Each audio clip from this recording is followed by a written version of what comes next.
some of these things are inside jokes just to myself. Once the session starts, you're to call me Mistress Florence. Really?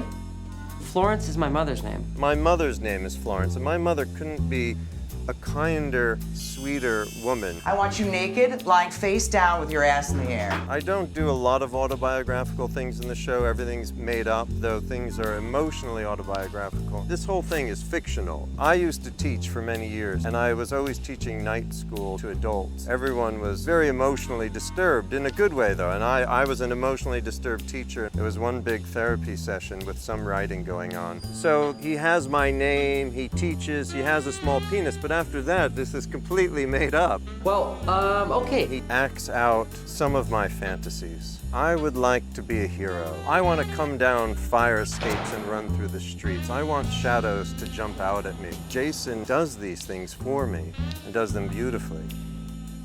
So how can I help you, Officer Drake? It's embarrassing. Officer Drake is into forced feminization. When I was 8 years old, my older sister and a couple of her friends, they dressed me up in a Girl Scout uniform. To be frank, my sister put me in a Girl Scout uniform at a young age on Halloween. They said that I was a pretty little girl, and they did something to me. Earlier in my life, I did seek out a dominatrix, and all she did was smoke at me, a cigarette. I was like, I'm paying money for secondhand smoke. It was very boring, and that kind of cured me of it. I was like, forced feminization is dull, at least as I experienced it.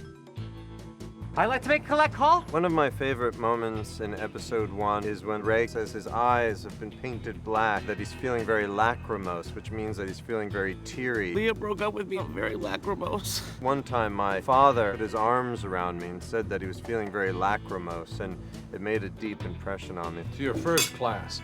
One of the beautiful things about our show is the actors have formed a friendship.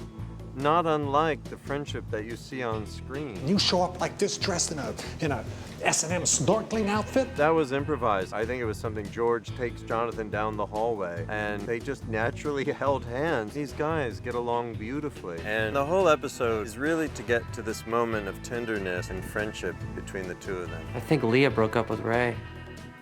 What? Oh. Hey, did you make an appointment at the urologist? No, not yet.